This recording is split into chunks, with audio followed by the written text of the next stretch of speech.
Good evening, ladies and gentlemen. This is Ray Henley in Washington. The United Nations Conference ended this evening in San Francisco. A charter, a constitution, for a new world organization has been written. That charter tonight carries the signatures of men who went to San Francisco from many lands, who represented all of the races of the world and practically all of its creeds.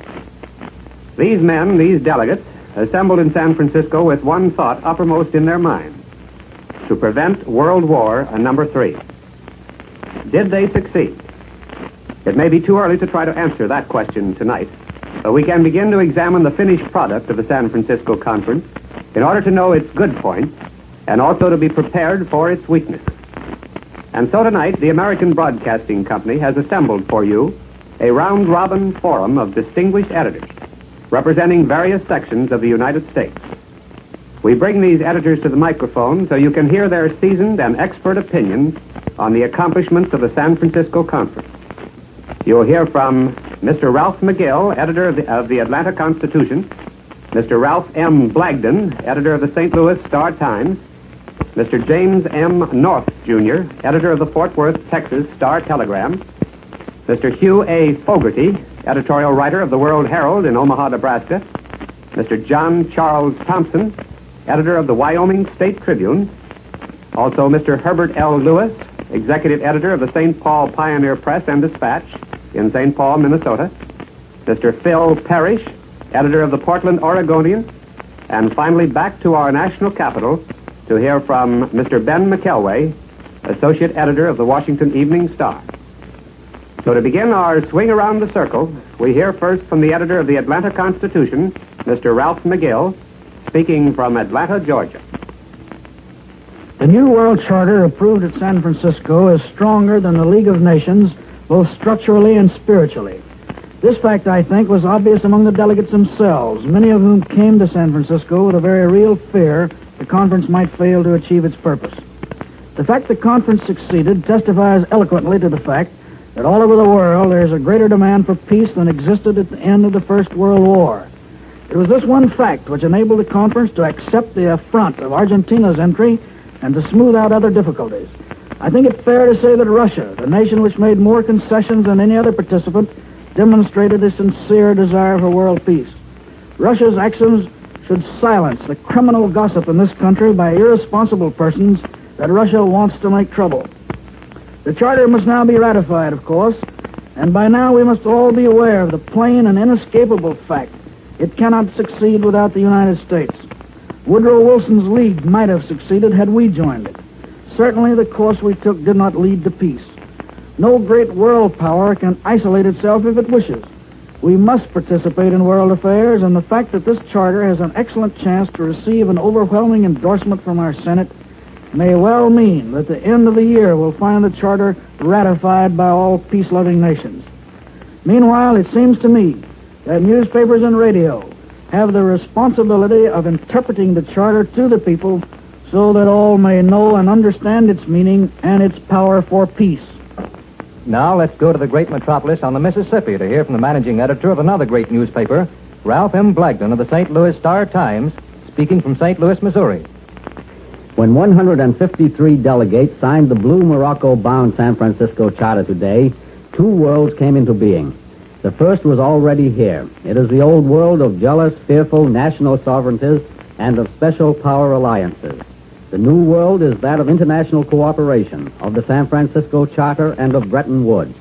These two worlds are in existence at the same time. They exist because the nations have not yet conquered fear. No nation dares step at this moment entirely free from the old world into the new. The San Francisco Charter is far from a perfect document. Nevertheless, if ratified, it means that for the first time in history, the United States would actively cooperate in removing the cause of war. Thus, the one greatest defect of the League of Nations would be removed. America's presence, coupled with provisions for the application of military force against aggressors, would represent the chief advances of San Francisco over Geneva. The San Francisco Charter could be a completely effective instrument for policing at least the historic aggressors who are now outside of the World Organization. But for even this limited purpose, the five great powers in the Security Council must always stand together in a showdown. They must also be willing and ready to act against the first threat of aggression. If Germany, for instance, succeeds in chipping one ally off the Big Five bloc, she can stymie action against herself. That is the greatest danger of the veto power reserved to each of the Big Five. A chief weakness in the Charter is the fact that it is not legally obligatory upon the Council to act at all. In an era of appeasement, for instance, when the democracies have returned to their easygoing ways, with a Chamberlain or Daladier perhaps in the saddle, one or two of the great powers might simply prefer to let matters drift rather than to risk military action. As the League was, in a sense, a law in search of a police force, this charter is a police force in search of law. Therefore, the success or failure of the San Francisco Charter depends upon the wisdom and vigor of the statecraft of the member nations. It will also depend upon the people behind that statecraft. If the machinery of San Francisco and Bretton Woods is used and perfected, confidence in the new world of international cooperation will evolve, and the old world of nationalistic hedges may wither away. San Francisco is at best a transition government. The isolationists will attempt now to commit the world to a third world war by a campaign against this charter. Their tactics will be primarily those of delay. Several senators have already asked that the Senate defer action until the peace conference. If the American people are foolish enough, however, ever again to prefer the internationalism of war to the internationalism of cooperation to prevent war, they will go along with the wreckers instead of with the architects. Otherwise, they will back the San Francisco Charter to the hilt with the full realization that they have taken at least the first step toward ultimate civilized world order. Next, we go to the Deep South for James M. North, Jr., editor of the Fort Worth Star-Telegram, speaking from Fort Worth, Texas. Statesmen of 50 nations, after 8 weeks of intensive effort at San Francisco, have drafted and signed the charter of a new world league to maintain international peace, to take collective measures for the prevention of war and the removal of causes of war, to prevent aggression, to settle by peaceful means international disputes, and where such efforts fail, to employ collective force. The charter likewise provides for the exploration and improvement of economic conditions, for trusteeships for nations not yet self-governed, or those that may be detached from enemy powers, and for the consideration of human as well as property rights. It would be impossible, of course, to analyze this great document in the time allotted on this broadcast. But two questions uppermost in the public mind may be touched upon. How good is the charter? What are the chances of the success of the league thus created? Statesmen of the nation participating generally agree that the charter itself is a vast improvement of the League of Nations covenant, that it is strong where the League covenant was weak. Where the League of Nations covenant was idealistic, the United Nations charter is both idealistic and realistic. Where the League of Nations covenant was predicated on the theory that the League could maintain peace without resort to force, the United Nations charter is based on the belief and a demonstrated experience that has cost the world millions of lives and billions of dollars, that force may be necessary to maintain peace, that only the combined force of the great powers can guarantee the world against war, and that nations should bind themselves in advance to supply forces against aggression where necessary. What are the chances of success for the League? Success of the League will depend not upon the charter, as fine a document as it is, but upon the spirit and the will behind it. The determination of the nations that join and the people of those nations to maintain peace and prevent war. One of the most promising factors for success is the likelihood that the United States will become a member. It was not a member of the League of Nations, and that idealistic attempt at world peace largely failed because of it.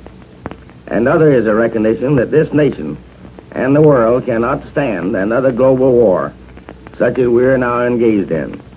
That war must be prevented, that the millions dead and maimed shall not have sacrificed in vain.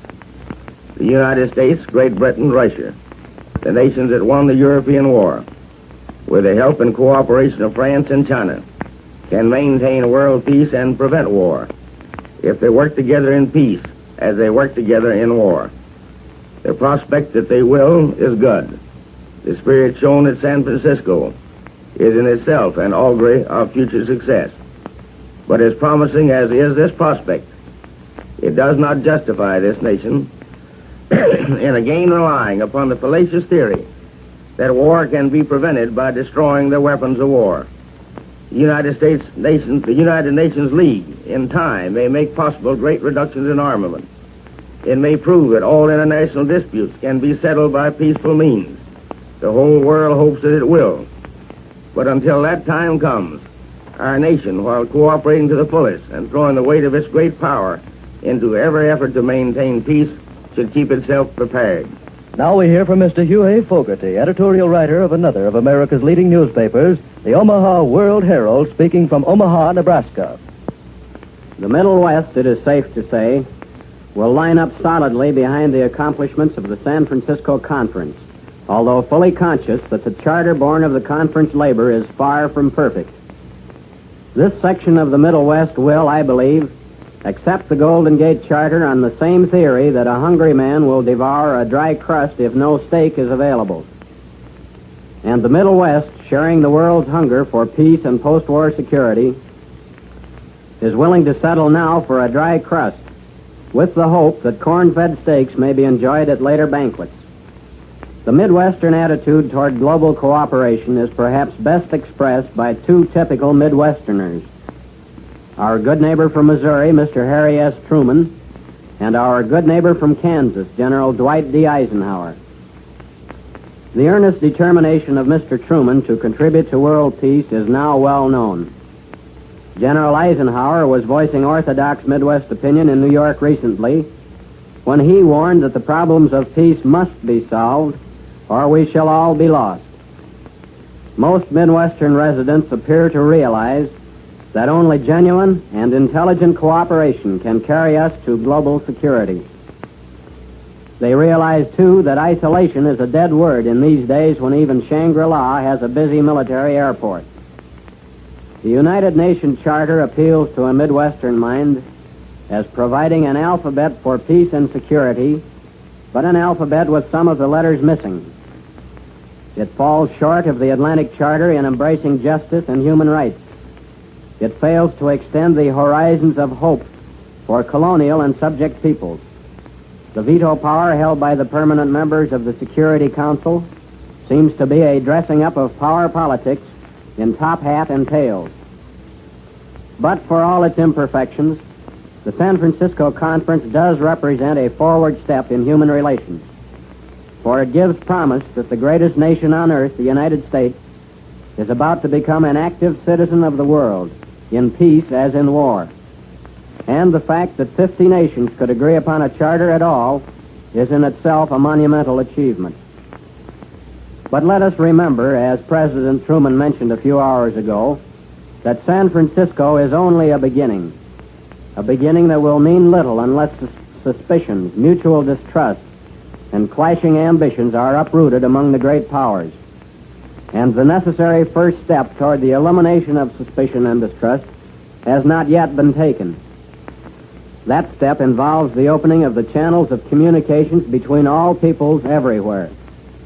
It requires a free press and a free radio wherever men reside. These constitute a must feature for any program that hopes to achieve security, that hopes to translate San Francisco into a peaceful reality for all mankind.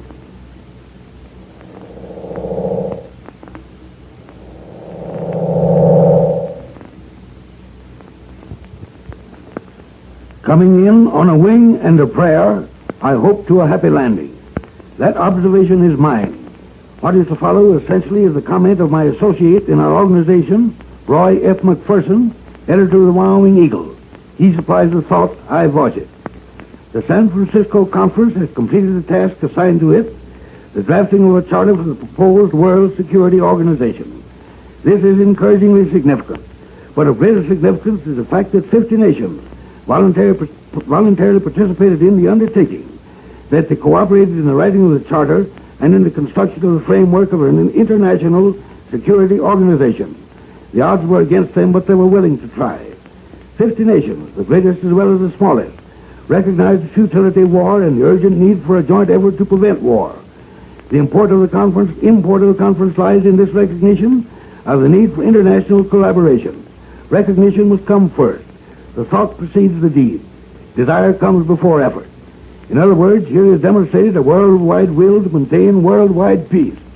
This is the fundamental significance of the San Francisco Conference. 50 nations, speaking in unison, have said, "I will." This, not the nature or form of the Charter, is a momentous fact. Have the representatives of the 50 nations been successful in their efforts? Have they set up the machinery that will implement their will to outlaw war, to establish international justice, to ensure international tranquility, to provide for the common defense of the member nations, and to promote international welfare? This is a question no person at this time can answer. Even the delegates to the conference, though optimistic, are not sure.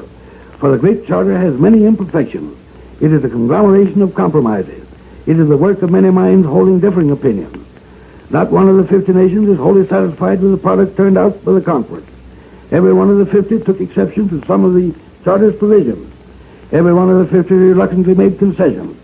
But this is not surprising, for the same can be said of every city ordinance, every law passed by any legislature, Congress, or Parliament. What is astonishing is that 50 delegations were able to compose their differences, compromise their views, and write a charter to which each of the 50 was willing to sign its name. They kept trying when the going was hard. They persisted even when agreement seemed hopeless. If one nation had voted the conference, there would have been reason for despair. The revelation of will to get together and to stick together gave the world a valid basis for hope. For few of us are familiar with the details of the World Security Organization blueprinted at San Francisco. Broadly speaking, the representatives of 50 nations attempted to do what representatives of the American states did at Philadelphia in 1787, and for essentially the same reason. The Security Organization and its charter are comparable to the Union of American States and the Federal Constitution. The question in every mind is, will this 50-nation organization work? Time alone can answer that question.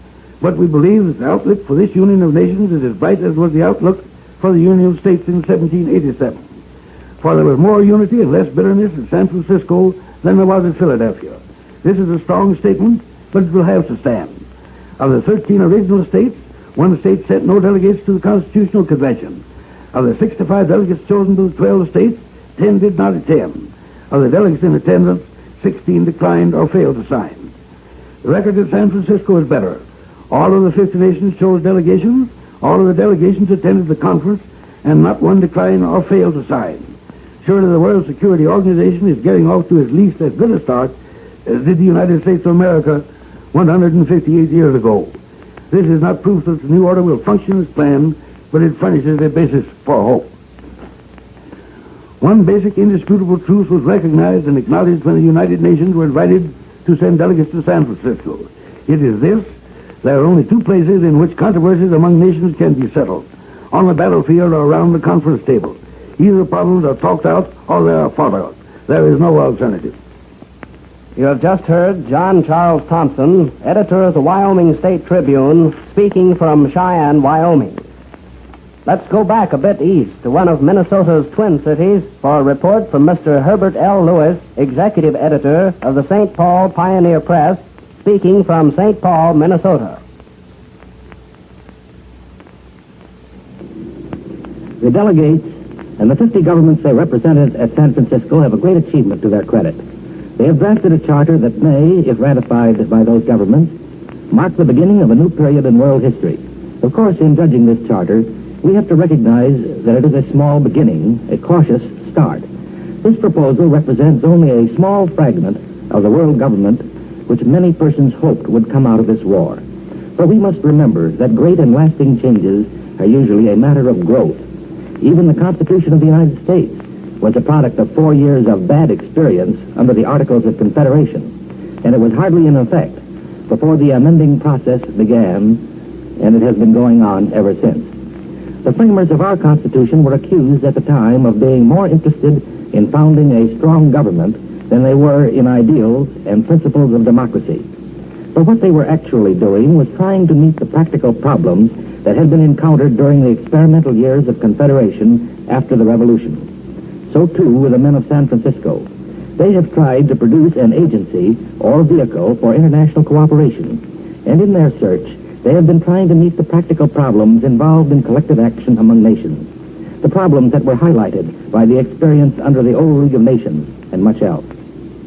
They have begun by recognizing what is undoubtedly true, that international cooperation for peace must be founded, in the first instance, on the continued harmony and unanimity of the great powers, hence the veto power.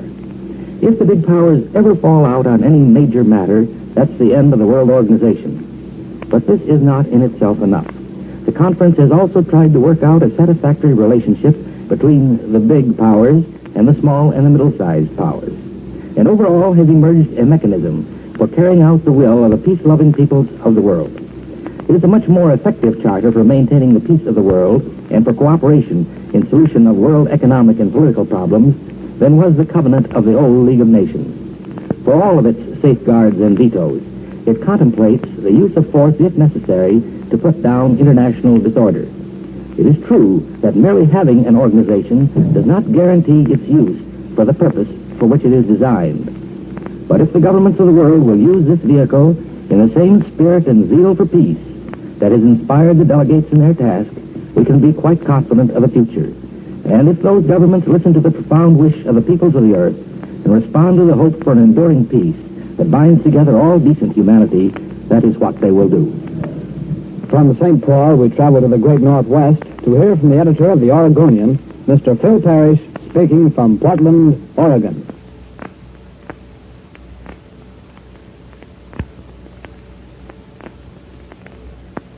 Jan Smuts made a remark the other day that everyone should remember. He said to bear in mind that at San Francisco, the nations have been dealing with international machinery, not with international solutions. The grand old man of the conference really put his finger on it. I sat through considerable of that meeting at San Francisco, saw the dramatic clarification of differences in the first days, witnessed the restoration of goodwill and the working out of compromises. I emphasize that what we have achieved at San Francisco is exactly what Marshall Smuts calls it, machinery. And don't confuse machinery with ultimate ends. Plato did some mighty fine planning in his Republic, but republicanism was going into eclipse for centuries. The French wrote some mighty fine constitutions in the late 18th and early 19th centuries. Then, when they got in the mood, made an inferior constitution work. It is the will behind that counts. Actually, it would have been shameful, inconceivable, if the San Francisco meeting had achieved less than a reasonable charter which took into consideration the weaknesses of the old League. The conference did not say, and in the writing of the new document, I cannot say too much for the efficiency and harmony of the United States delegation. The delegates from both sides of the political fence really left off their differences at, well, the 12-mile limit. We are proud of the manner in which they perform, sometimes under great provocation. But the clarification of differences to which I referred earlier is also a reality. No one who followed in detail the events and discussions at San Francisco can have failed to see with ever-increasing clarity that the United States and Russia have emerged as the two colossities of the New World, and that somehow they must reconcile their differences and the differences which they represent if the United Nations organization is to function through the coming years of social and economic crises. The machinery has been accomplished. The operation of that machinery depends upon the wills and hearts of men. I tremble to think of a world in which this machinery breaks down. Let's not permit it. Now we go across the country to our nation's capital for a report from Mr. Ben McElway, Associate Editor of the Washington Evening Star, speaking from Washington, D.C.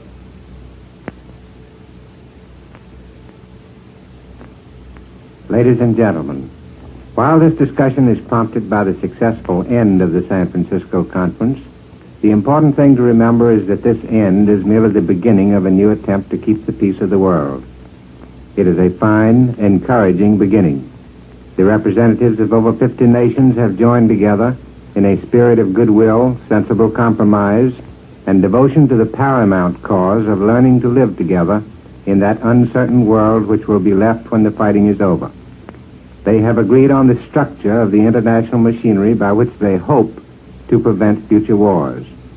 The machinery itself is something new, and being new and untried, it cannot be perfect. To some of the idealists and the perfectionists, it is full of contradictions. But it is not designed for a perfect world, nor for a world that has as yet been able to give practical effect to the best aspirations of mankind. It is designed for a world that still is full of inequalities, injustice, cruelty, and hate. A world that is prostrate and suffering from the continuing devastation of the most destructive of all wars. The wonder is that in these conditions, 50 nations, allied by the grim necessities of war, have been able to agree on the outlines of a plan for peace. The success of this beginning at San Francisco, and this is what we always must remember, will not depend on the wisdom, nor will it fail because of the imperfections of the Constitution which is being signed by the United Nations. It is not the diplomats or the statesmen who will determine the success or future of the beginning which has been made at San Francisco. That success will depend, in the end, on whether our people and the people of the other nations throughout the world are in good faith determined to stop fighting wars, whether they are willing to make occasional and relatively small sacrifices in national pride, in economic advantage, and in selfish ambition in order to avoid the overwhelming sacrifice later on of the lives of our children and the destiny of our grandchildren. Thank you, Mr. McKelway, and thank you, gentlemen, all of you, for coming to our microphones this evening. We want to thank you for pointing out so clearly that what San Francisco really has given us is a great opportunity. This is Ray Henley in Washington. Ladies and gentlemen, you've been listening to Accomplishments of San Francisco, a discussion of the San Francisco Charter by well-known editors throughout the United States. This is the American Broadcasting Company.